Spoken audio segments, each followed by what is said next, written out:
Welcome back class 11C। Children, हम लोग ने इससे पहले अभी एडियाबेटिक प्रोसेस को देखा था, जिसमें एडियाबेटिक प्रोसेस में वर्क डन हम लोगों ने कैलकुलेट किया था। अब हमें आइसोथर्मल और एडियाबेटिक कर्व को देखना है। देखिए, मैंने प्रेशर और वॉल्यूम के बीच में ग्राफ बना रखा है। इसमें दो कर्व दिखाए हुए हैं, एक AC दिखा रखा है और एक AB दिखा रखा है। जब आइसोथर्मल प्रोसेस बताया था तो उसमें दो कंडीशंस लिखाई थी। जैसे आज हम लोग ने एडियाबेटिक प्रोसेस की दो कंडीशंस बताई थी कि जो गैस जिस कंटेनर में रखा होना चाहिए उसकी वॉल जो है इंसुलेटिंग होनी चाहिए एडियाबेटिक प्रोसेस के लिए। सिमिलरली आइसोथर्मल प्रोसेस के लिए जो वेसल होना चाहिए उसकी वॉल कंडक्टिंग होनी चाहिए। और जो आइसोथर्मल प्रोसेस होता है वह बहुत स्लो स्पीड में होता है, जबकि एडियाबेटिक प्रोसेस सडनली होता है। इसलिए इसका ग्राफ जो है बहुत तेज़ी से फॉल करेगा एडियाबेटिक प्रोसेस का, क्योंकि चाहे वो एडियाबेटिक एक्सपेंशन हो या एडियाबेटिक कॉम्प्रेशन हो, दोनों के ग्राफ बहुत तेज़ी से फॉल करेगा। तो इन दोनों ग्राफ में जो AC वाला है, AB वाला, इसकी स्लोप AC से ज़्यादा है। ठीक है, तो जो जिसकी स्लोप ज़्यादा होगी वो एडियाबेटिक प्रोसेस होगा, एडियाबेटिक कर्व होगा। अब ये मैं कैसे कह रहा हूँ उसको हम लोग यहाँ प्रूफ करके दिखाएंगे।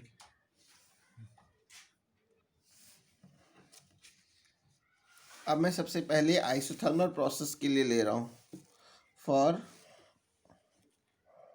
फॉर आइसोथर्मल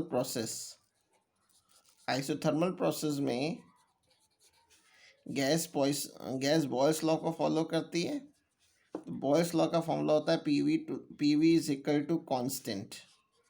ठीक है, अगर मैं इसको डिफ्रेंशिएट कर लूँ, डिफ्रेंशिएटिंग यहाँ पे दो टर्म है, प्रेशर और वॉल्यूम। तो इसमें हम लोग प्रोडक्ट रूल लगाएंगे। फर्स्ट को लिखा, सेकंड का डिफ्रेंशिएशन, प्लस सेकंड को लिखा, फर्स्ट का डिफ्रेंशिएशन। के कांस्टेंट है तो कांस्टेंट का डिफ्रेंशिएशन ज़ीरो होता है, कांस्टेंट का डिफ्रेंशिएशन ज़ीरो। ठीक है ना। तो इससे अगर मैं dp/dv की वैल्यू निकालूं तो यहाँ से v/dp इज इक्वल टू हो गया -p/dv। तो अगर dp/dv को निकाल लें, dp/dv, तो वो आ गया -p/v। dp/dv स्लोप कहलाती है। क्यों ऐसा कह रहे हैं? क्योंकि स्लोप का फॉर्मूला y2 - y1/x2 - x1 होता है। और y2 और y1, हमने जो y2 y1 जो होंगे वो y एक्सेस के अलाउ होंगे, जो कि यहाँ पे डेल्टा p हो जाएगा। ठीक है ना। और x2 - x1 x एक्सेस के अलाउ होंगे। तो ये dp/dv जो है वो आइसोथर्मल कर्व को ही स्लोप को रिप्रेजेंट करेगा। तो dp/dv क्या हो गया? Slope of isothermal curve. ठीक है, जिसकी वैल्यू सॉल्व करने पे आ गई है किसके बराबर? -p/v के बराबर। ये slope of isothermal curve,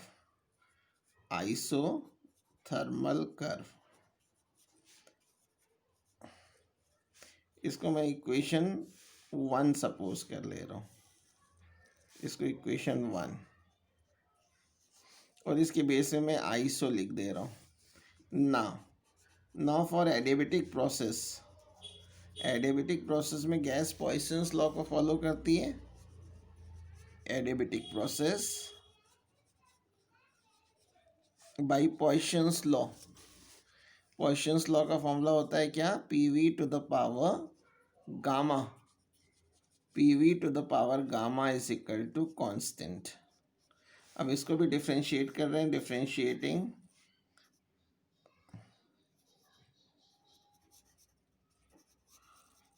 we get product rule इसमें भी लगाएंगे। फर्स्ट को लिखा, v/गामा का डिफ्रेंशिएशन गामा v/गामा -1 dv, प्लस सेकेंड को लिख लिया p का डिफ्रेंशिएशन dp और k का 0। तो इससे भी अगर मैं dp/dv की वैल्यू निकालूं तो मैं गामा p v/गामा -1 dv को राइट साइड में ले गए। तो ये dp/dv जो है वो स्लोप को रिप्रेजेंट करेगी एडियाबेटिक प्रोसेस में। एडिया लिख दे रहा हूँ, तो क्या बचा, gamma P V to the power gamma -1 upon V to the power gamma. ये इसकी पावर नीचे आएगी तो क्या बच जाएगा, गामा पी अपॉन वी। और -p/v आपको देखिए ऊपर इक्वेशन 1 में मालूम है कि वो आइसोथर्मल कर्व की जो है वो स्लोप है। तो मैं इसको इस तरह से लिख सकता हूँ, गामा टाइम्स -p/v, और -p/v की वैल्यू पुट कर सकता हूँ इक्वेशन 1 से कि ये dp/dv है आइसोथर्मल कर्व की। ठीक है, तो एक रिलेशन आ गया कि स्लोप ऑफ एडियाबेटिक कर्व जो होता है वो गामा टाइम्स होता है slope of isothermal curve.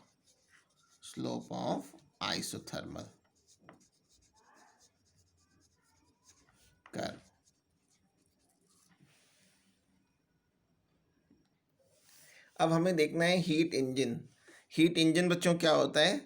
Heat engine एक ऐसी डिवाइस होती है जिसमें हम लोग हीट एनर्जी का यूज़ करते हैं मैकेनिकल वर्क करने में। तो इसी से हम लोग इसको डिफाइन भी कर देते हैं कि heat engine is a device which is use to convert heat energy into mechanical energy in a cyclic process. और ये लगातार होता रहता है। तो हीट इंजन एक ऐसी डिवाइस होती है जो कंटिन्यूसली हीट एनर्जी को मैकेनिकल एनर्जी में कन्वर्ट करते रहती है बाय साइक्लिक प्रोसेस। और कोई भी हीट इंजन हो, हर एक हीट इंजन में 3 कंपोनेंट्स होंगे। एक होगा सोर्स, इसको हॉट बॉडी भी कहते हैं, दूसरा होगा सिंक या कोल्ड बॉडी, और तीसरा है वर्किंग सब्सटेंस। ठीक है, सोर्स क्या होता है, हम लोग हीट इंजन में हम जिसका टेम्परेचर सबसे ज़्यादा होगा उसको हम लोग सोर्स कह देंगे। यानी सोर्स एक हॉट बॉडी होती है जिसका टेम्परेचर T1 होता है, ज़्यादा टेम्परेचर होता है, और इसकी हीट कैपेसिटी सोर्स की इनफाइनाइट होती है। इसकी हीट कैपेसिटी इनफाइनाइट होती है। मैं बगल में आपको यहाँ दिखाता भी चलूँ, ये सोर्स को मैंने दिखाया हुआ है स्कीमेटिक डायग्राम में एक तरह से फ्लो चार्ट के फॉर्म में। इसका टेम्परेचर हमेशा ज़्यादा होगा, इसके टेम्परेचर को T1 लिखेंगे, और सोर्स जो है वो हीट देता है। मैंने सपोज कर लिया कि source Q1 amount of heat देगा। तो 2 चीज़ें आपको याद रखनी है सोर्स के बारे में कि इसका टेम्परेचर ज़्यादा होता है और इसकी हीट कैपेसिटी इनफाइनाइट होती है। हीट कैपेसिटी इनफाइनाइट होने से फ़ायदा क्या होता है कि इससे हम चाहे जितनी भी हीट ड्रॉ कर ले, इसके टेम्परेचर में कोई चेंज नहीं आता है। जैसे सन कंटिन्यूसली हीट एनर्जी इमिट कर रहा है, फिर भी उसका टेम्परेचर कम नहीं होता है। इसका मतलब है कि उसकी हीट कैपेसिटी इनफाइनाइट होगी। दूसरा होता है सिंक या कोल्ड बॉडी। इसका टेम्परेचर जो है सोर्स से कम होता है। डायग्राम में यहाँ ये सिंक को दिखा रखा है, ये कोल्ड बॉडी होती है, इसका टेम्परेचर कम होता है। ठीक है, और ये जो है कुछ हीट सोर्स से ले लेती है। सोर्स से जो Q1 amount of heat draw कर रहे हैं, उसका Q2 अमाउंट ऑफ हीट जो है वो सिंक ले लेती है। सिंक को आप सराउंडिंग भी कह सकते हैं। जैसे सराउंडिंग गैस को अगर हम ऑन करें तो ऐसा नहीं है कि जो हीट हम गैस से हीट निकल रही होगी वो पूरी की पूरी हम जिस सब्सटेंस को गर्म करने के लिए उसी में यूज़ हो रही हो, कुछ ना कुछ सराउंडिंग भी ले लेती है। तो सराउंडिंग या कोल्ड बॉडी सिंक को ही कह देते हैं। कोल्ड बॉडी और सराउंडिंग भी जो है एक सिंक है। ठीक है, और इसकी भी हीट कैपेसिटी इनफाइनाइट होती है। थर्ड है वर्किंग सब्सटेंस। इसमें हम लोग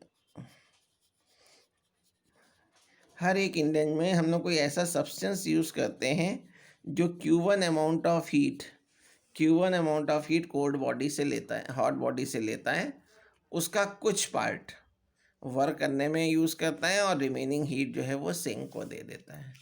ठीक है, तो ये मैंने लिख रखा है कि in every cycle of operation the working substance absorb Q1 amount of heat from a hot body यानी source at temperature T1, convert a part of heat energy into work, और उस हीट एनर्जी का कुछ part work करने में खर्च करता है और जितनी बच जाती है वो रिजेक्ट कर देता है कोल्ड बॉडी को। ठीक है, तो हर एक हीट इंजन के 3 पार्ट्स हो गए, हॉट बॉडी, कोल्ड बॉडी और वर्किंग सब्सटेंस, जिसको हम लोग ने डायग्राम में ये दिखा रखा है। ये स्कीमेटिक डायग्राम है या फ्लो चार्ट के फॉर्म में।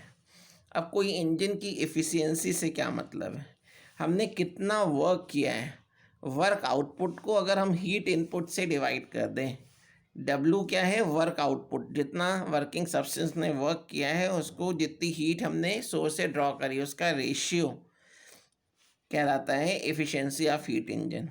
तो फिगर में नज़र आ रहा है कि W की वैल्यू Q1 माइनस Q2 होगी, तो मैंने यहाँ Q1 माइनस Q2 रख दिया और अपॉन Q1। अगर मैं अलग अलग कर लूँ तो Q1 अपॉन Q1 1 हो जाएगा, Q2 बाई Q1। तो ये एफिशिएंसी का एक फॉर्मूला आ गया, ठीक है। और हीट टेम्परेचर के डायरेक्टली प्रोपोर्शनल होती है, इसलिए Q2 बाई Q1 को आप P2 बाई T1 भी लिख सकते हैं। अगर कोई आइडियल हीट इंजन हो बच्चों, तो उसकी जो इफ़िशियंसी होती है 1 होती है या 100% होती है, ठीक है। यहाँ तक आपको करना है।